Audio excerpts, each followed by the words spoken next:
Welcome.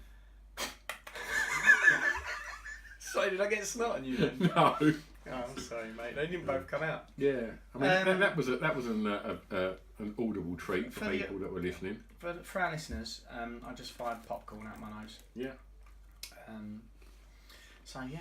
Go on to YouTube, search Hardcore Listening, and you can see that for your very self. But what a fucking dickhead you are. Probably got more. So you've got better things to do. Is dickhead a rude word? A swear word? Yeah, it's a swear word, I think. You like dickhead, I don't love you? dickhead, yeah. Yeah. But yeah, I kept it out because dick feels like dickheads means Popcorn's good, isn't it? Popcorn's is quality. Yeah, this is what sweet and salty. This one. Yeah. I've been a right cruncher, haven't I? Yeah, you have. Yeah. Oh, and a bit of it. Yeah. This episode, there's a little caveat in there. Welcome back to part 2 of Hardcore Listening with Chris and Stu.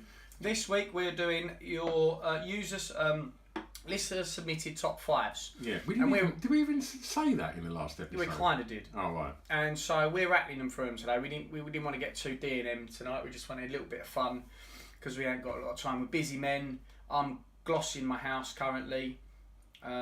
Redecorating. I've got it all out of the floorboards now, so it's just a case of redecorating and no one will know it happened. Make sure that concrete in the patio's dried up out the back, and you can just probably get a light skim of plaster on them nail marks on the walls. Do you reckon? Yeah, that'll go. Sweet. Cheers for your help, man. So then, mate.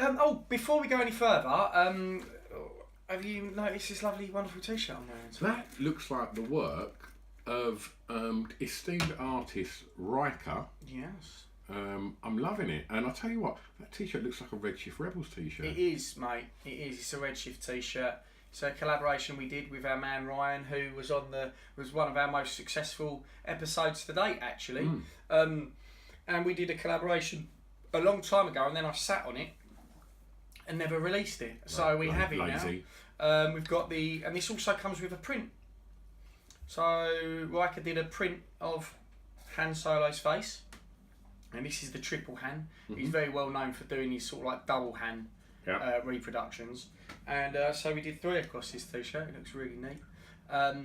So not only do you get this, you actually get a limited edition print that he's not released anywhere else as well. So has he signed that? Yeah. Wow. So it's all for 50 quid. So instead of spending his stuff, I mean this piece up here, Brad, I don't know if this is all in actually up here, mate. Is it? This little bad boy? These bad boys, these ain't cheap. Again, this is Chris forgetting this is a podcast. No, I'm He's showing. He's pointing to a brass crucifix with a stormtrooper on it. Yeah. Well, I know you're showing the camera it, Chris, but everybody down to this loads this and listens to it on really struggling on their phones. Get your new T-shirt and get a piece of art to take home with you. Where Pretty from? Sweet. www.redshifrebels.com, and it's in the store, but it's also on the front page at the moment as well. But we don't have that many left now, so obviously Ryan only printed a few of those prints. I think we did 50 in total, and we released we gave 10 away and sold a few to start with, so we only actually had 40 for the general public, and they're dwindling. So yeah, get your hands on them. Speaking of the things that are selling very quickly, and there's not many left, should you want to come and meet Riker as well, and stand a chance of winning a one-off unique piece of Riker's art? Yeah. He will be at Hardcore Listening Live, the first ever live show. Yeah, man. And have you checked the ticket link? Ourselves. See tickets, yeah. Today we had another bunch go, didn't we? Yeah. So there's how many's left? I think we've got about 35 tickets left. Yeah. So get them and come along. Yeah. So we're going to have a busy night. It's going to be good. I'm looking forward to it. We've not actually thought of what we're going to do yet. We've got a few ideas. We've got a few journeys, haven't we, Sunday and whatnot, so we can finalise it all there. But what we've already discussed, I think it sounds like it's going to be quite fun.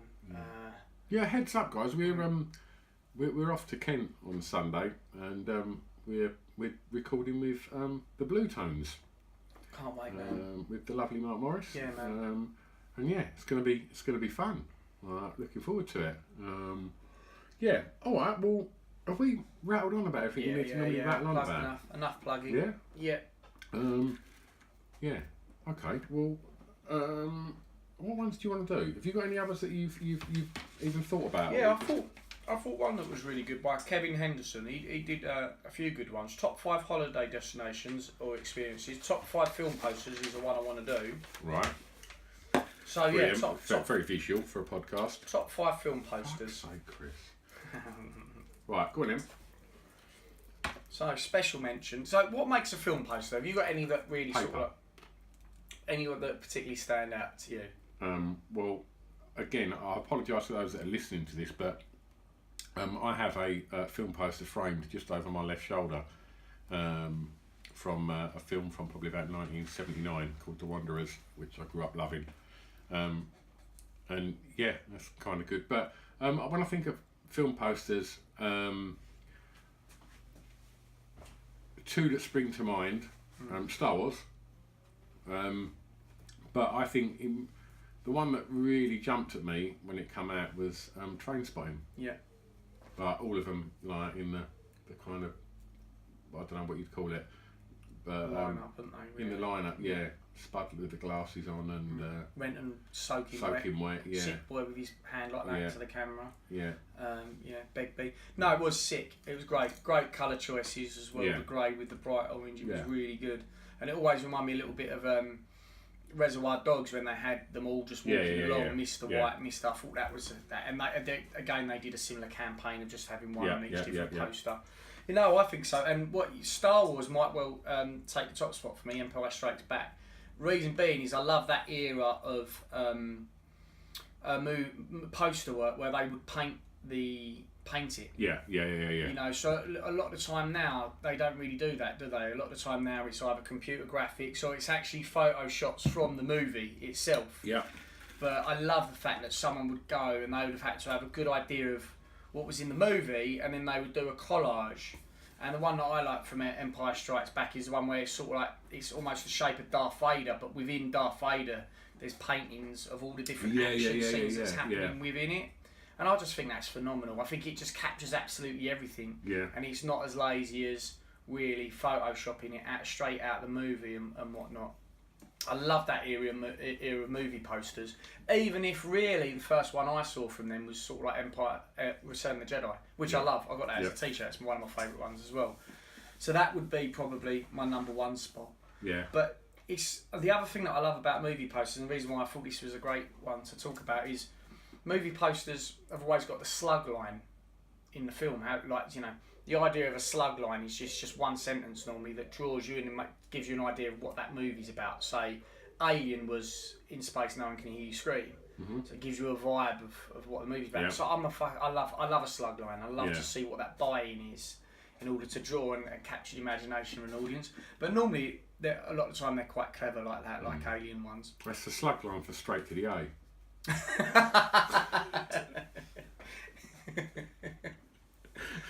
Gotta get that. Anyone who hasn't seen it, great family film. Nice one for Christmas Day, I'd like to say. Yeah. Waking up. Pop that one on off after Miracle on 54th Street. Has anybody out there got a copy of Straight to the A? Like, because, well, I don't think I've seen it since I worked in a different office about 10 years ago. And if you're wondering what we're talking about, if you haven't listened to previous podcasts, funnily enough, but we won't go into it. If you want to find out about it, go and download the other podcast, you slags. Yeah. So one of my favourite slug lines, which wasn't serious at all, was for, and you're going to be surprised this, it was Jason Statham. He did movie Crank. Did you ever see Crank? No, of course not. So basically in it, he gets...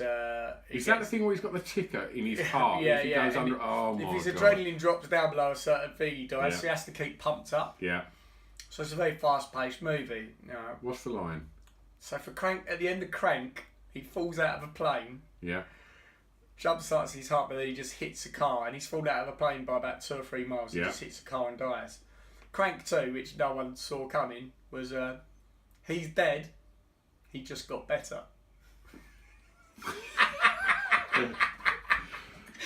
To me, that is poetry. That is like brilliant. In terms of how many people were sitting in that marketing meeting? I tell you what, whoever did, I would have got up and I'd have just clapped like a villain. I'd have been like that. I reckon that marketing meeting. Let's reenact that marketing meeting, right? I'm gonna go. Right, so we're gonna come back with Crank 2, and I'm gonna go. But he's dead. He just got better.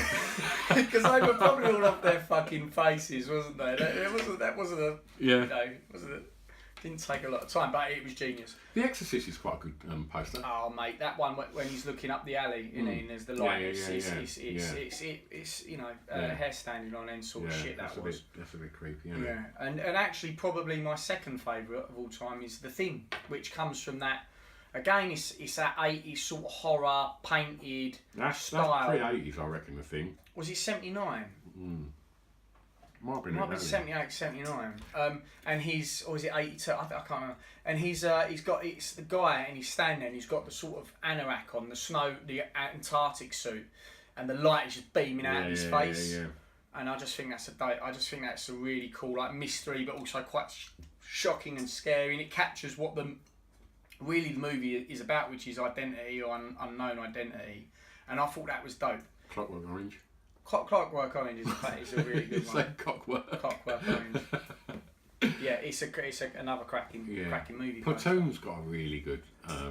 Is that the one where he's? It's Defoe, isn't it? He's running for the plane. Yeah, and he's got his arms out. And he's being shot. He's getting done. Yeah, that's really good. Yeah. Again, another one which really captured my imagination is Jaws, and you've got the little girl swimmer, and then you've got the fucking giant proportion shark. Yeah. That's that's terrific. That's up there with Flubber. Right. Yes. Okay. Okay. Are we done on films? RoboCop. I loved that one. I thought that looked really futuristic. And a more recent one, which the movie wasn't all that good, was Total Recall. When they re-released it, they did a bunch of posters that were as if they were advertising the sort of mind holidays that are in Total Recall. Oh, right. So like, get away. Have you ever dreamt of being a secret agent or go here? Yeah. And they were just doing legit adverts for those, which I thought was a really cracking movie poster. I've seen that once, I think. The new one? No, any of them. There's only one other with Arnold Schwarzenegger. Yeah, I think I saw it once. What, are you kidding me? Is that the one? You're joking. You know I'm not big on Arnold Schwarzenegger films. Mind. Is that the one where they go up there and walk past like that X-ray machine thing? Yeah. Yes, I've seen that once. Yeah, it's cracking. Oh, it's brilliant. Yeah, I don't know. Don't like that really. Didn't really like Terminator. Didn't really like. You're a fucking muppet, you are. What's the other one? Is it Terminator with Apollo Creed in it? No, that's Predator. For fuck's sake. Don't like that. That's one of the best movies that's ever been made. If that ever comes on TV, I almost have to watch it. Watch it. It's in my DVD collection.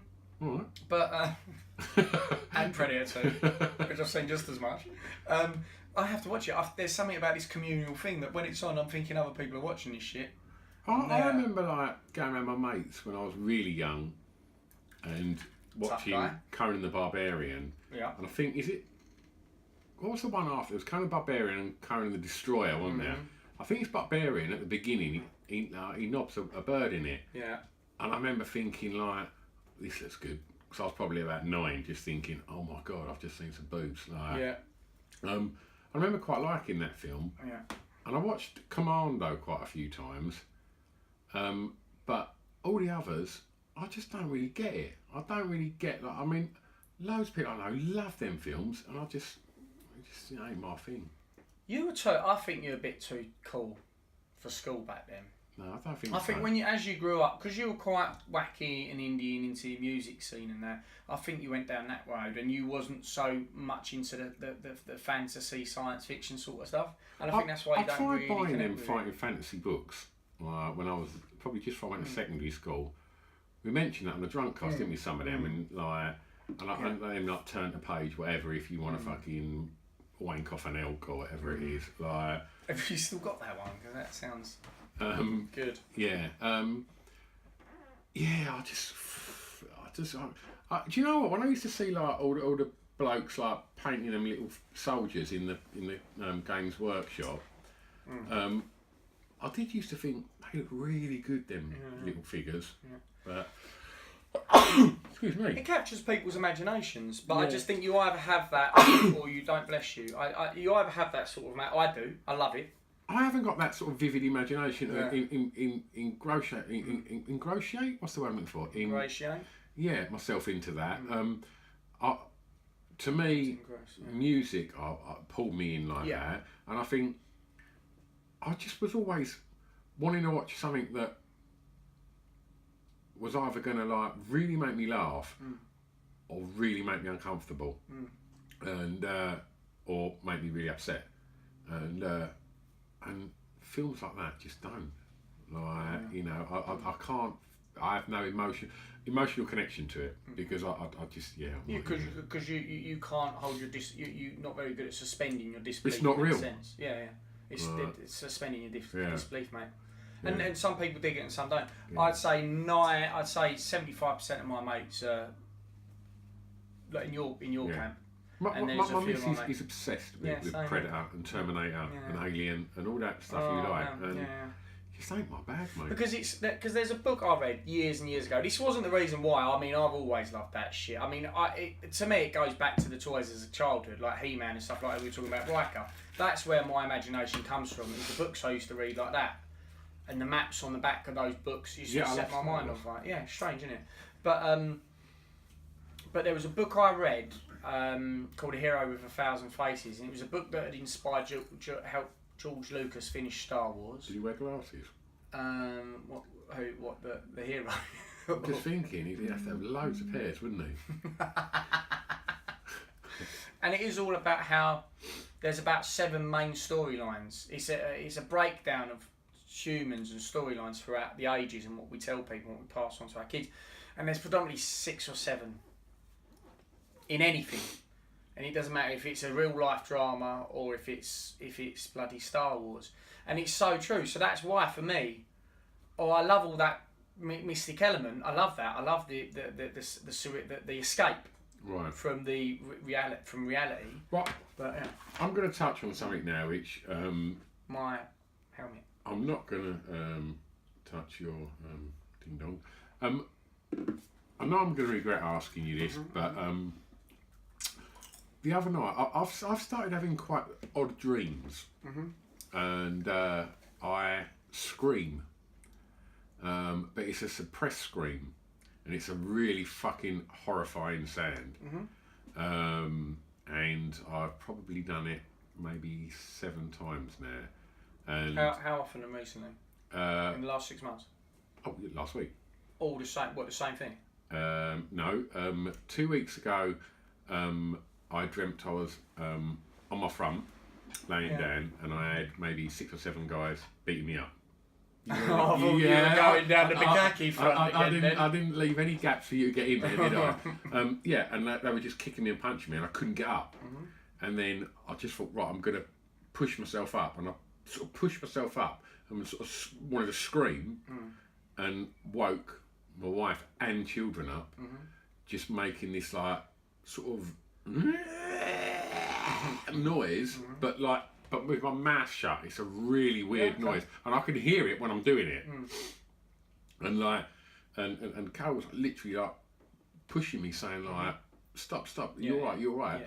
And I sort of like just literally like pushed up, and like so she's sort of gone back, and then she was like, "Wake up!" And I was just like, "Oh God, I'm so sorry. You're right." And she was like, "Yeah, I'm fine." Like, and I was just like, she was like, "You was doing that thing again," and I was like, "Fuck!" And then literally the kids come in and were like, "What's going on?" And I was like, "I had another really weird dream." But yeah, then the other day I had it, and I just undone like my door, and I dreamt I was with my daughter, and she went, "Are you going to go out there? It's really dark." And I went, "Yeah." And as I put like my hands outside the door, someone cuffed my hands and tried to pull me out the door, and I just literally started screaming again. Okay. Like, and not as loud, and straight away Carol was like, "Wake up," and I was like, "Sorry, I've done that thing, didn't I?" And like my heart weren't racing as it was the first time. Yeah. But I've done it loads. Yeah. And it's just quite weird. It's like and as I'm making that screaming noise, I kind of know I'm dreaming. Yeah. And I know I'm going to wake up as well. And yeah, it was just weird because I don't know what it means, but I heard you like boring people about dreaming. About lucid dreaming. Yeah. And, I'm not an expert. I've done that for however long, since I was like 7 or 8. Right. So I do have quite a strong grasp of dreams, but I'm not a dream psychologist. But I can just give you a rough opinion on what I think that might be. Right, brilliant. This is going to be at my detriment, isn't it? No, it isn't, genuinely, because you've asked in a genuine way.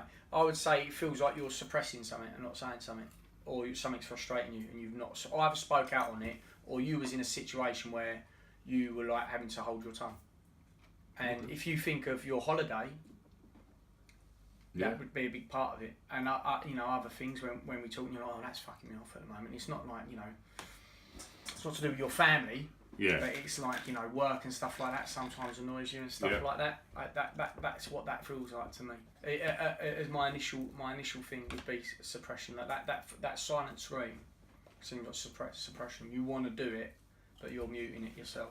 That's and dark, again, and you getting battered down. Sounds a lot like that. But here's something. It'll pass. It will. But are you ever aware that you're doing this? Are you ever going to these dreams? You're like, oh, I'm in a bit of a shit situation here. Yeah. Right, cool. So, because that's how I started controlling my dreams back when I was fucking 7 or 8, is I kept on having what I now realise, but I didn't know until my late 20s because it wasn't really ever discussed, were night terrors. I didn't realise that was what I was having. But see, that's what I just presumed I was doing. But see, the thing is, I always think it's an advantage if they're significant enough that you start realising that you're in a dream, then your conscious is awaking in your sleeping state, and that's how I started controlling my dreams, because I was aware then that it was a dream, and if you then combine that with the fact it's your brain, that is your domain. You have complete. Ultimately, whilst that's got to be weird though, hasn't it? To try and like be that aware that you can then change the course of you're saying you can control and change. I've done that since that age. So I know it's not a case of is it possible. It's possible. I'm telling you it's possible because I've done it my whole life. It comes in and out of how much I do it because it's not. People who do it a lot would probably get it, but most people I ever speak to don't really get it. When I go, it's kind of bad for my health because it's amazing. But it's like heroin, it's addictive, and it makes reality very boring. If you could do anything you want to do in your dreams, anything you could imagine, when you wake up, when you get that good at it, when you wake up, it's kind of like, I'm going to go downstairs and have some toast now. It's that strange. Yeah, with a full erection. That's never bothered me, even when I lived at home with my mum and dad. So shall we move on?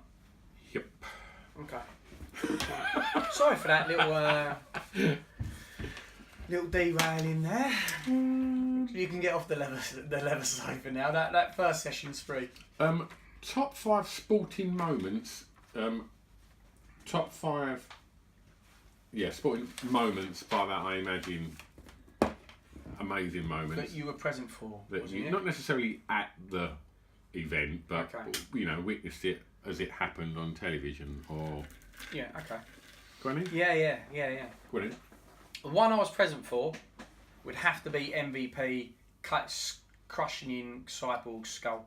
Yeah, I was sitting next to you. Yeah, that was fucking mental, wasn't it? Like that whole run up to it, his walkout and all that, it was absolutely the shit. That will be one of them things that, if you don't know what we're talking about, Michael Venom Page is a mixed martial artist that he's getting a lot of attention at the moment, and he's not signed to the UFC yet, has he? No. He's fighting for Bellator. Yeah. But a lot of you might have just seen it get posted around on social media because he threw a flying knee, and the X-rays come out the next day, and he literally crushed the guy's forehead in, didn't he? Yeah. It was horrific. And then he celebrated with a Pokemon, is it? Yeah, he rolled a little Pokeball, Pokedex at the.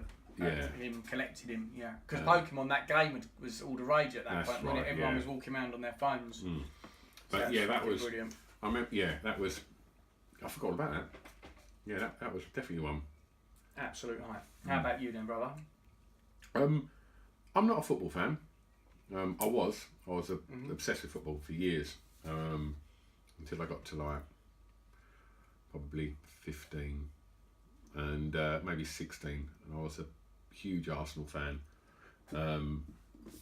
But there was a game of football in I think '89, and it was Arsenal versus Liverpool, and Arsenal had to win by 1 goal to win the league, and it was against Liverpool. It wasn't a cup final as such, but they had to, score that goal, and it was literally the last minute of extra time, and I think I can't think it was fine Smith, and then it was like Thomas, and I just remember that the commentator saying it's up for grabs now, and in the last minute of extra time he just tucked that goal away, and Arsenal won the league, and it was amazing, and I get goosebumps thinking about it now, and it was so weird because it was such a big part of my life, football, for so long, and then literally I think I must have been 16 and started college, and all of a sudden, hang on a minute, who's the Stone Roses? And it was like, then everything changed, do you know what I mean? And it was like,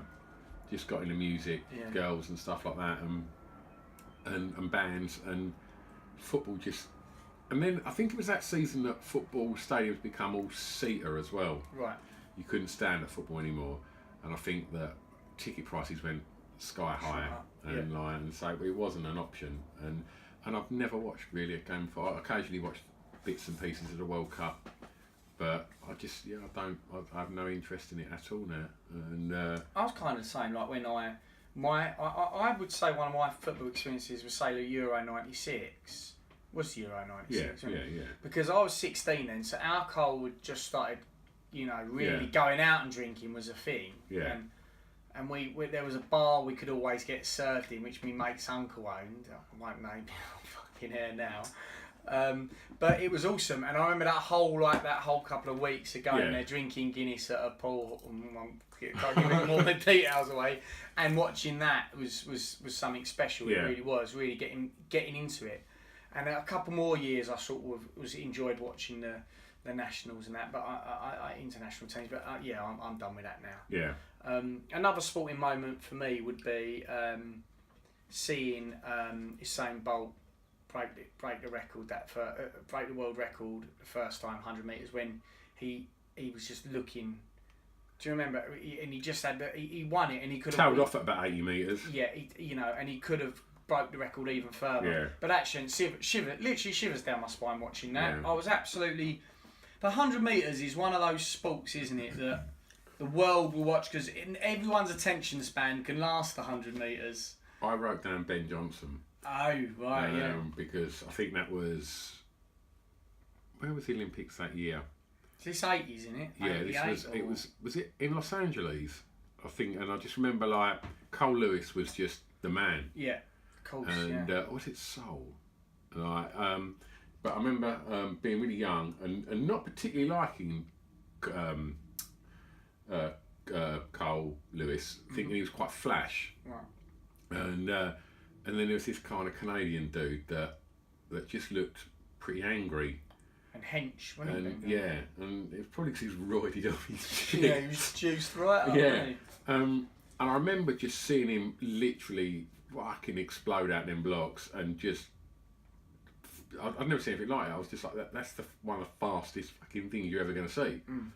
And then obviously all the madness that ensued after that. But that was a spectacular one. Tyson v Lewis? No, too many Tyson fights.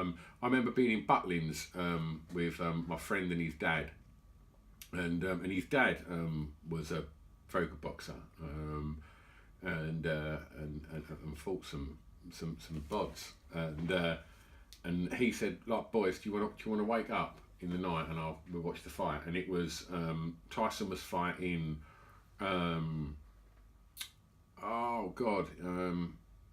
the brother of, he was the one, he'd done him in 91 seconds. He was the cruiserweight champ, and it was the one when you literally see him get in the ring, and it's quite an iconic kind of stare down, and he's petrified, absolutely petrified of Tyson. I can't believe I forgot his name. Michael Spinks. Right, okay.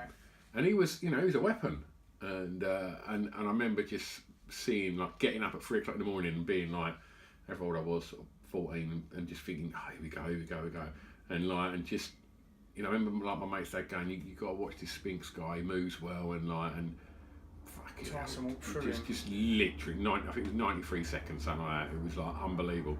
But I remember seeing, like, they used to be on like a 9:30 on a Sunday morning. Yeah. When Tyson first kind of come onto the scene, and I remember like watching him win the belt against Berbick, and then Bone Crusher Smith, and then Tyrell Biggs, Pinklon Thomas, and just it just felt like at one point, like every Sunday morning, you just got up and Tyson was fighting, and every time it was just like, no one's going to stop this. This guy's just incredible. Who's going to be the downfall? And obviously he was his own downfall. Do you know what I mean? And but yeah, I remember that. And one other one, which was a moment where I was again with you, was Conor McGregor versus Aldo. Yeah. And just thinking it's going to be the party train's going to derail here because you know he's getting in the ring with Jose Aldo, and that guy don't fuck around. Yeah. And whatever it was, 10 seconds. Like we'd all stayed up, and it was probably like the sun was up, wasn't it? And we was literally sitting in Pip's front room, thinking, right, here we go. And I think we was all just like, fuck. Yeah, man. What just happened there? Yeah. And like, I don't even know if any of us said anything. I think we was all just like, oh my god. Like, yeah, that was pretty crazy. One other UFC fight, I would have to give it to that McGregor fight. Another one was what's his name? Oh, the New Yorker. Eddie Alvarez? No. Frankie Edgar. Yeah. Versus they had two fights in there, and the geezer was quite a lot bigger than him. But in both fights, Edgar won. But in both fights, he gets shook right near the start of it. Gray Maynard. Yeah. Both those fights are absolutely fucking amazing. Yeah. Edgar gets rocked, son. Yeah. And then he comes back, and it's just that kid's heart, man. You've got to love Frankie Edgar for that. That's what everyone does. And I do recall vividly the Diego Maradona Hand of God. Like, remember that goal? Yeah, of course, yeah. Wow. And like, I remember just seeing that and just being absolutely gutted. Yeah. Like, and my God. that was a moment, definitely. Yeah, good question, Kevin Henderson. Thank you very much. Well done, Kev. On you then, fella. Is it, or is it on me? He also done the top 5 holiday destinations. Yeah, go on then. You got anything you want to say? Or should we give someone else a chance? Yeah. Name one. I'll say Reykjavik. Oh, nice.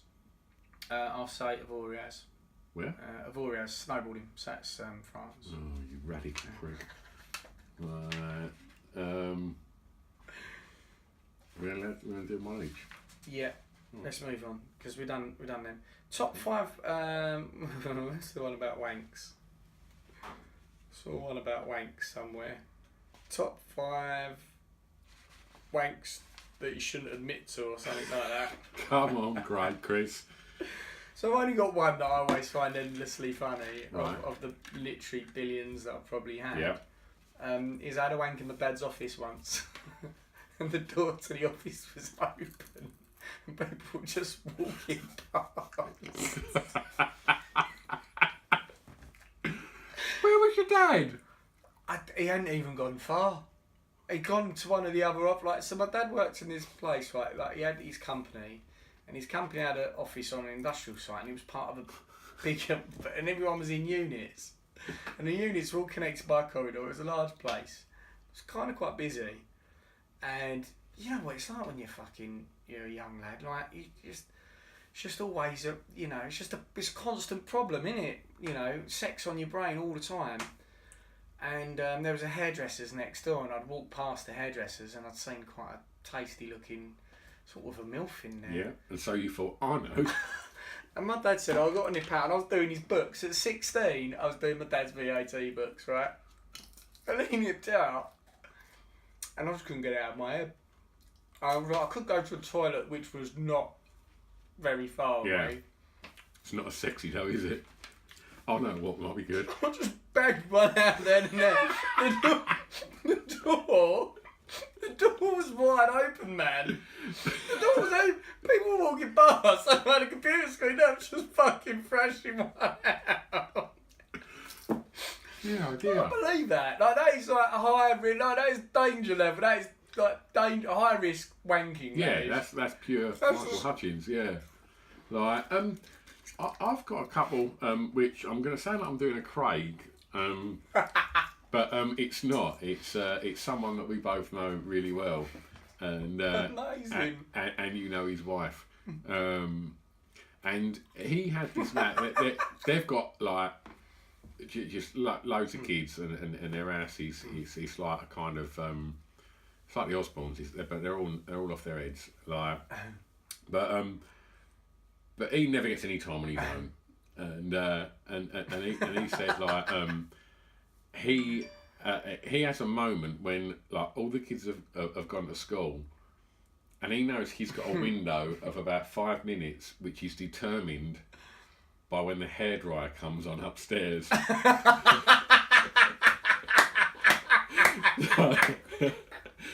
And needless to say, she got wise to it and sussed him out and collared him. But he did also say that he was at home once and just thought, yeah, I've just got to go for it. I've got to bang one out. Was home alone and just thought, right, I'll have it up the stairs. And he said, but I just kind of tickled my stem on the bottom stair. And as I walked up the stairs, I thought, uh-oh. And so I literally got to the top, had to throw a sharp right, just went off down the bog, and then that was it. He said, like, literally about 4 seconds, job done. That's impressive. You know what I'm talking about as well, don't you? Yeah. And it makes sense then. Definitely, mate. Yeah, I don't blame him. But women don't understand that. I love the fact that you've just addressed the camera for this. Men have got problems too, and you know, this is blue balls is a real thing. This is like a charity plea. Yeah.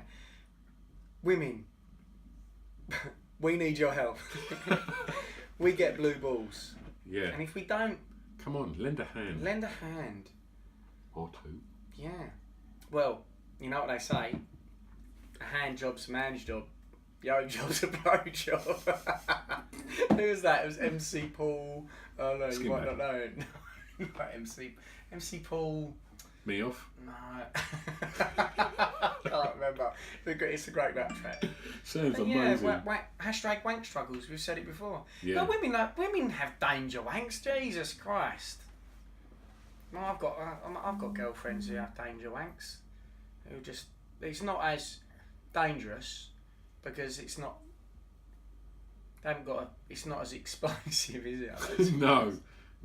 But I did hear because when I was looking into my dreams, and a lot of dreams are significant with men waking up with morning wood. Right. My dreams, trust me, when I wake up screaming, it ain't nothing sexy. I'm pretty certain Carol thinks that way as well. Like yeah, there is nothing even in the slightest bit erotic about them. But morning wood. That terminology really makes me laugh. My band had a song called that. But I'd never heard it before. But apparently when a woman wakes up in a similar state, do you know what they call it? Hold on. Morning wood's our one. So theirs is morning silt. That's not a thing. I don't know. What is it? Morning dew. Oh, amazing. I thought that was brilliant. Yeah, that's really good. Yeah, there you go. That was wank. Hashtag wank struggles. Hashtag wank struggles. How long have we been going? 126. So we're actually coming up to it now. So let's get a couple more in. Okay.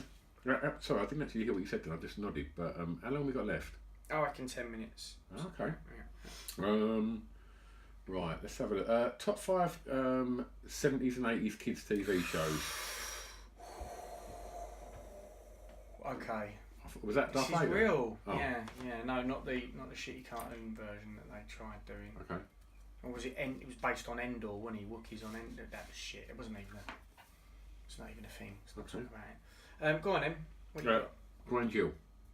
Grange Hill's wicked. Again, this Grange Hill is one of those ones. If we did top 5 theme tunes, Grange Hill might muscle its way in there actually. That was solid. That was solid, man. That's proper. That's proper. That is.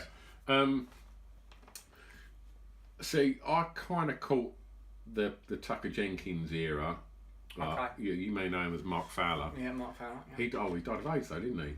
He's no longer with us. Yeah, Grange Hill then, and then getting into the what I would say was the cream, which was Zamo.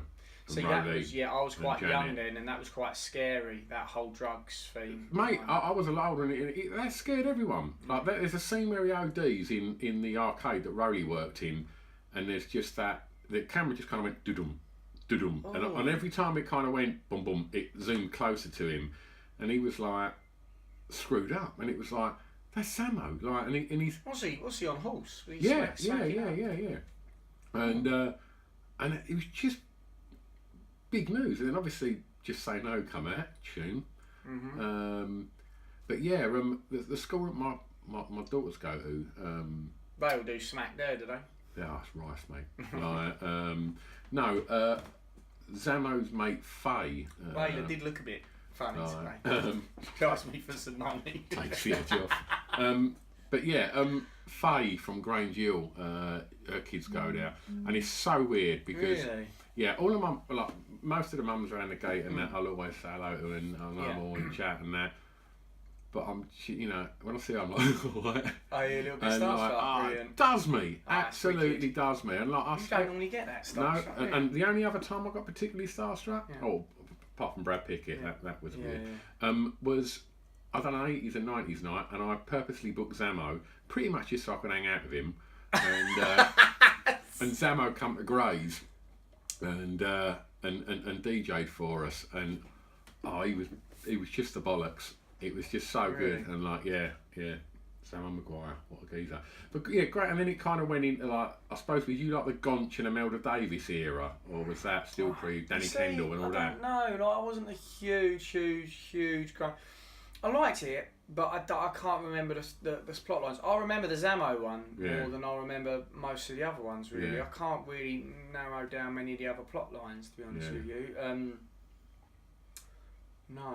So it was good, but I think I'm more into the theme tune than I was the fucking... Well, I'm going to throw another couple in that are going to... But you ain't going to remember these. There was one called the Red Hand Gang.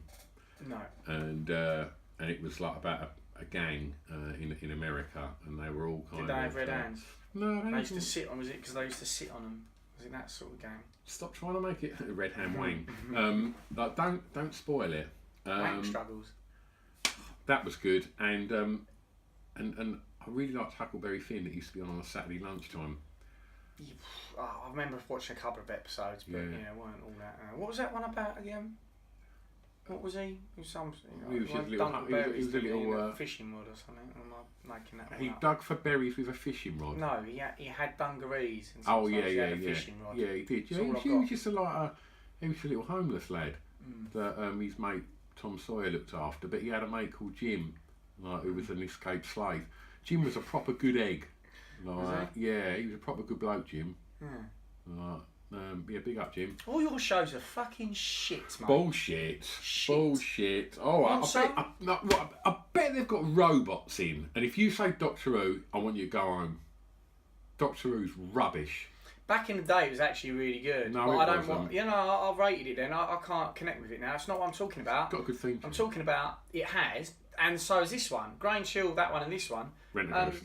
Rent-A-Ghost was fucking sick. But it's too late now. You've had your piece and you didn't say it, so you can't. You have to pop him back in there now, Rent-A-Ghost. 18. That was 80s. Was it a kids' TV show? This wasn't fucking adults, was it? I remember when that... Kids were going fucking retarded for behaviour hackers. The first episode ever of the A-Team, I'm sure was on a Friday night at about 8 o'clock.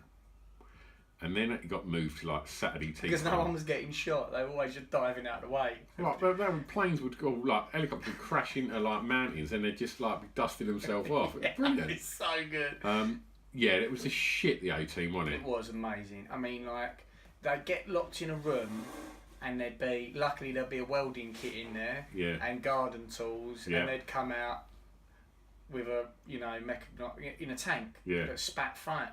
It was fucking amazing, man. It was. Yeah, it was so good. Again, that theme tune is solid, that one. There's no... For 7 years, my band's entrance was in 1963. A crack commando unit was sent for a crime they didn't commit today. So they wanted by the government by the soldiers of fortune. If you can find them and you can hire, maybe you could hire, and then it'd be like, Ross would cut it, and it'd go, serious problem. Then he'd drop the machine guns in after that, and then we'd kick straight in. That's so proper. Yeah. Oh, yeah, mate. That's a well put together record theme tune. That I don't even need to say anymore. But then a lot of mine from the 80s would then be obviously cartoons because of my age. So we would be looking at the He-Mans, the Thundercats, the Transformers, other live action things. I had Nightmare, which we went on, didn't we? Yeah, that was a highlight. That. Yeah, that was a kids' TV, wasn't it? Yeah, it was definitely. That was like children's daytime TV. And another one that was called. It was like a gang, like you were saying, but it was like it wasn't like a story. It was just a collective of kids who were doing cool things. Like, today we're going to show you how to, do some cool finger painting or something like that. Why don't Peter, you? Why don't you? Yeah. That was good. Didn't like Blue Peter. Blue Peter was just a bit whack for me. I weren't into that studio shit. Why don't you just switch off the television set, go do something that's boring instead, sitting at home watching TV, turn it off, it's no good for me. Yes, mate. Why don't you? Yeah. Oh, and the other one was that Aussie one. Nobody tells me what to do. No, not me. Nobody tells me what to say. Can't you see? I got a dream that I'm gonna make it. If there's a chance, I'm gonna take it. Down, down. I don't know who that. Can anyone remember that? Okay, it's gone. And it was just him and his mates, and he was he wanted to be in a band. He played a guitar. Fuck's that one's gone. Was it like? Well, they were all about sort of teenagers, weren't they? Yeah, I sort of know what you mean. Yeah. It was a bit like Degrassi Junior High style, wasn't it? Yeah. What was that other one? There was some great Aussie ones. You could do a top 5 on Aussie shows, like Round the Twist. Have you ever had felt like this? And it was all crazy stories. And then what was that? Heartbreak? Was it Heartbreak High? That was the one I was thinking of. Good as well. Yeah, that's what I was thinking of. Yeah, that was pretty solid. Am I wrong? I'm probably really wrong here. I'm going to look at donut. Was Heath Ledger in that? I don't know. All right. But one of the guys who was Draz, remember Drazik, he was a bit of the crazy one with the inline roller skates that were all big at the time. Right. He's now he's one of the henchmen in the Avengers movies. Right. One of the bad guys. That's all I've got for you. No more trivia on Heartbreak High. You've been to Australia. No, too many animals and shit that can kill me out there. Stay here, rain can't kill me. Crocodiles, sharkies, spiders, snakes, kangaroos, dingoes, crocodiles, spiders, snakes, earthquakes. It's really hot. No reason. It's dangerous going out there, mate. You've been out there. Is it good? Your bro lives out there, doesn't he? He does, yeah. Got a successful restaurant. Yes. Mr. Oh God, I've forgotten what my brother's bar's called. Oh, you're such a bad brother. It's in Brisbane, Mr. Brisbane's. Our house. Yeah. Anyway, I'll put a link up to it. Why did you ask about Australia? Just because I was going on about episode. I just wondered if you'd been out there. No, man. It's alright. I'd love to. I would love to go. Yeah. No, it's alright. Right. Okay. What one do you want to do next? Last one, mate. Make it a good one. Okay. You pick, mate. Go on. If we want a quick one, top 5 things about greys. Get a few things in there. Yeah. Okay. No, I'm just joking, mate. I don't want to talk about greys. Wolf sports. Kind of thing. Yeah. Fat and whip bread. Yeah.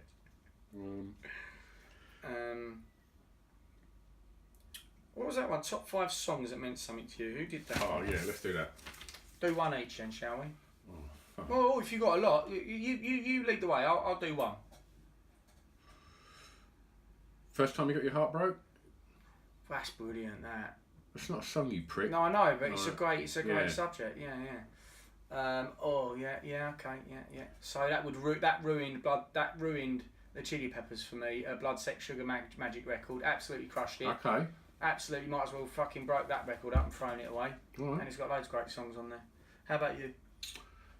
The first one when I thought I was kind of having my heart broke, that you think, when you look back, you think, no, I weren't really. But that was like my first kind of proper bird. when that went belly up, I remember driving home from hers, and Heroes by Bowie come on, and I remember just having a little ball of the eyes out in the car. And so whenever I hear that, I do think of driving through these little lanes in Romford, like being a bit upset. You and Me song by the Wannadies. That reminds me of a time kind of mid-90s, and it's a really lovely song. It's a really great pop song, and it don't really sound like anything else either. And I like the Wannadies. I thought that's some really good songs. I really but that song, still now, if you drop it in an indie club, it goes off, and it shouldn't song. Because the verse, there's nothing. It's just basically his vocal. But you know, when it goes, it's euphoric. It's euphoric, man. It's a beautiful song. We were talking about this the other day, actually. You and Me song, weren't we? Yeah. How it was one of our faves. And the lyrics are really simple yet effective. Yeah. And beautiful. Newborn by Elbow. I know that. It starts with the line, "I'll be the corpse in your bathtub." Right. Yeah. And it's there's something about that reminds me of a certain time that kind of captures it. I guess I should have my wedding song. What was that one? I can't remember. We come Push It. we come down the aisle with our children all together, rather than the kind of traditional way, to Be My Baby by the Ronettes, which is the best record ever made. A record by Billy Bragg called Must I Paint You a Picture, and that reminds me of kind of never having the courage to approach this girl from the art block when I was at college, and it was one of them things, that teeny angst thing where you think, yeah, Billy's talking to me, like, and yeah, I remember in the end, like, she knew my mate, and I wrote her a letter and just proper put it on the line. When I look back, you think, fucking hell, you dangerous loner, that must have just been really strange. But I thought it was like a kind of, what would Morrissey do? Yeah, he'd write a letter. And that. And there's a song by Billy Bragg called Tank Park Salute. And he wrote it about his dad passing. And it really reminds me, it's one of them things where he talks about death, but I don't know how he wants it. I hope that he's happy for people to perceive it however they want. But as a kid, when I was really little, I was petrified of the dark. Right. And my dad would like sit like at the top of the stairs until I went to sleep. And I remember like I was in my second year at college, and he was like, "Son, you're gonna have to stop this." No, I was joking. And Night, Dad. It's just a little hot, so I'm not wearing any pajamas tonight, Dad. Why does he make it sexy, Brad? It is a little bit sexy. Sorry. Right, and I remember like going on holiday when I was really young as well, and just having that moment where, I don't know if you've had it, but I think you all do, where you just think, oh no, my mum and dad are gonna die one day. Like, and I was just like, and it just hit me like a fucking hammer. And I remember being in a swimming pool and like in Scotland, and I was away with my nan and granddad, and I remember just being really upset. I just wanted to go and see mum and dad, because it just struck me that like, my mum and dad are gonna die. Yeah. And like, and it was really. There's an end to this, yeah. Yeah, and it's the first time I think that my brain had sort of engaged it at any depth, where I just thought, shit, like, you know, we are mere mortals, and then in Tank Park Salute, the opening line is, "Kiss me goodnight and say my prayers, leave the light on at the top of the stairs, Daddy, is it true that we will have to die?" Wow. And like, and it just encapsulates so many things about my childhood, like, and it's and the rest of the song is just fucking beautiful. And Billy Bragg, the political songs are always vital, but he writes love songs like no one else. And that song, absolutely cuts me in half. That's a good choice, mate. Yeah, that's it. Yeah, you? One that immediately, as soon as I read that, it just came to me because a few years ago I was driving down at the road and a song came on the radio and I hadn't heard it for about 15 years. And Turtle Rap, TURTLE power. And it reminded me of how important that record was for me. But it overwhelmed me. I pulled over, I just started crying my eyes out. And basically, it's a song by Stereophonics called "Local Boy in a Photograph." yeah. Standing at the bus stop with my shopping in my hands and I'm overhearing, and I loved the flow of that. But what we didn't realise back railway track, yeah. What we didn't realise back when we were, in '96, I think V97, which was massive for us because one of my best weekends I've always said is V97. Yeah, I was there. Yeah.